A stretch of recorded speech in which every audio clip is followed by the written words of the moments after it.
خاوتي خواتاتي مساء عليكم بونسوار tout le monde اهلا وسهلا مرحبا بكم j'espère راكم ملاح.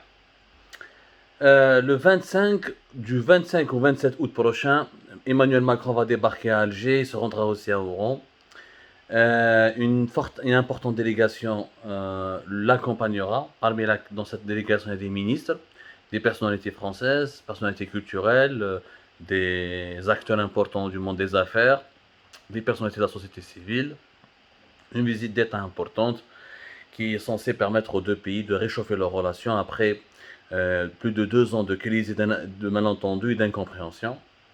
Sauf que malheureusement, cette visite risque d'être gâchée, d'après nos informations, par le forcing que les autorités algériennes veulent faire sur la question des exilés politiques qui sont en France. Les exilés politiques algériens qui sont réfugiés en France.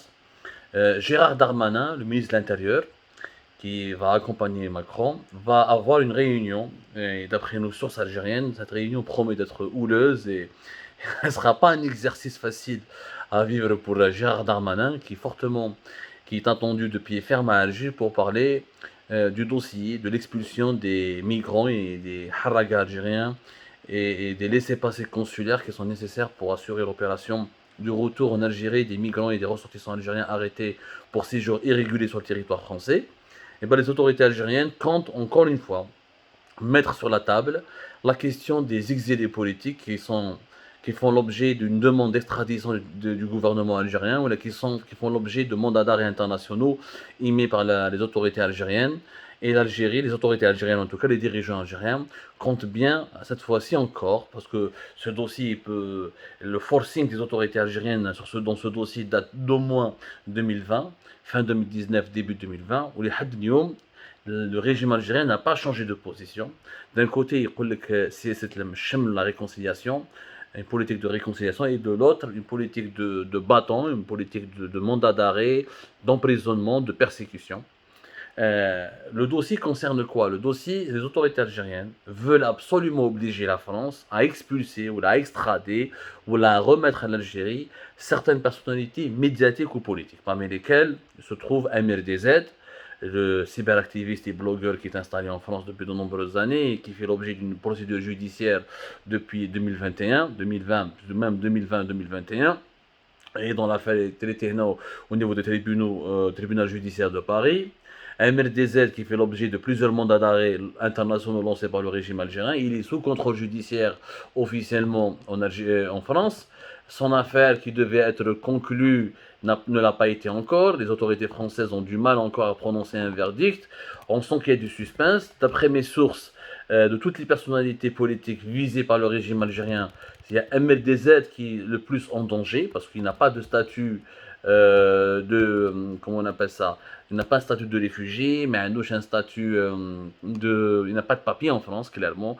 Il n'a pas pu, depuis, voilà, depuis juillet 2020, il est sous contrôle judiciaire et son affaire n'a pas vraiment avancé, même si d'après mes sources, la justice française, elle est rétive, elle n'est pas enthousiaste pour l'expulser parce que le dossier pour lequel il est poursuivi, chantage, escroquerie, atteinte à la vie privée, n'est pas solide, ne présente pas de preuves très solides, où les juges français ont compris que c'est une affaire très politique. Mais comme il n'a pas de papier, comme il n'a pas encore comme il n'a pas officiellement de statut, comme il n'a pas ni réfugié, ni résident avec un papier, mais il n'a pas de carte de résidence, etc., c'est celui qui est le plus en danger. Et c'est pour ça que les autorités algériennes, les dirigeants algériens insistent, je crois, dans leur rapport avec les Français, ils passent leur temps à leur dire, mais il n'a pas de papier, et vous voulez qu'on récupère les migrants clandestins, les migrants, les haragas, etc. Alors pourquoi ne pas nous remettre MRDZ, qui pour les dirigeants algériens il se trouve dans la même situation que les haragas à Barbès, ou les haragas de Toulouse, de Marseille. Ils le mettent vraiment sur le même pied d'égalité. Les dirigeants algériens, ils utilisent le vice, c'est vraiment machiavélique de leur part. Il n'y a pas de problème, on est prêt à récupérer nos ressortissants, nos haragas, mais vous devez faire un geste dans l'affaire MRDZ.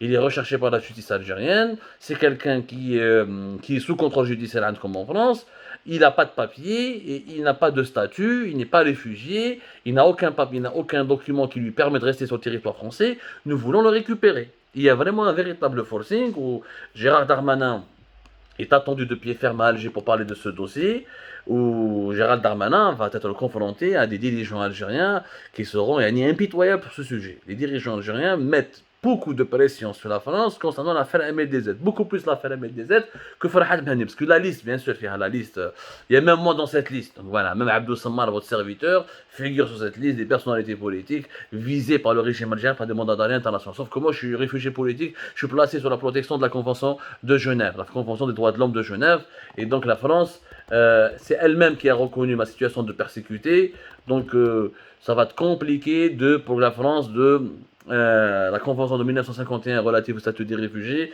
La France est signatrice de cette convention et elle se doit de la respecter. Problème là, le kif Farhad Mehni, il a le statut de réfugié politique. Ken Hicham Aboud qui n'a pas le statut de réfugié politique, mais qui vit en ce moment plus au Maroc.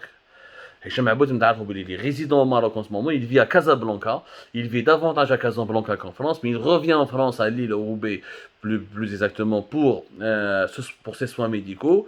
Donc il est réclamé aussi par les autorités algériennes, mais comme c'est un ancien journaliste, il n'est pas dans une situation de séjour irrégulier, il n'a jamais été clandestin en France, donc sa situation elle est très complexe aussi, et les autorités françaises ne peuvent pas l'expulser comme ça. Ce que les dirigeants algériens ne veulent pas comprendre, que ce soit Farhad Mehni ou Hicham Aboud, ou Abdou Sammar, votre serviteur, ou la MRDZ, les dirigeants politiques français n'ont pas de décision. Les décisions, les politiques Darmanin, et on va parler à Darmanin parce que le ministre de la Justice français ne fera pas partie du voyage, d'après nos informations, avec Emmanuel Macron. Éric Dupond-Moretti, il va rester à Paris. Ceci dit, le ministre de l'Intérieur en France ne peut pas expulser quelqu'un. Il y avait un imam d'origine marocaine que Darmanin voulait expulser, la justice française a dit non. Parce qu'en France, c'est la justice qui décide. Là, en France, vraiment, le pouvoir judiciaire, il est illimité, il est indépendant. Il est très indépendant. Donc, les dirigeants algériens font une connerie à chaque fois de soumettre les dirigeants politiques français à des pressions. Même si Darmanin veut expulser MLDZ. C'est pas lui qui décide, c'est le juge, c'est la justice. Et les procédures judiciaires pour expulser un ressortissant étranger en France, il faut au minimum 3 ans. 3 ans pour que la procédure judiciaire soit achevée en France. On met le dernier verrou, c'est la Cour européenne des droits de l'homme. La Cour européenne des droits de l'homme, elle a le droit de statuer sur les décisions de justice prononcées en France. Et la Cour européenne des droits de l'homme, qui est basée à Strasbourg, peut interdire à la France d'expulser un réfugié ou un demandeur d'asile ou un simple migrant. S'il risque d'être persécuté politiquement dans son pays. Parce que les dirigeants, c'est un processus judiciaire. Darmanin, même si Emmanuel Macron va signer l'expulsion de MRDZ, il n'est pas indépendant à 100%. C'est la Cour européenne des droits de l'homme pour l'eau. Non, c'est non. Mais les dirigeants algériens, elle est belle avec des réalités, mais ils veulent négocier un deal. Comme MRDZ, il n'a pas de papier, il n'a pas de statut légal en France, sur les dirigeants algériens, dans le coin des migrants clandestins. Ce qui est dangereux malheureusement et pas très crédible pour l'État.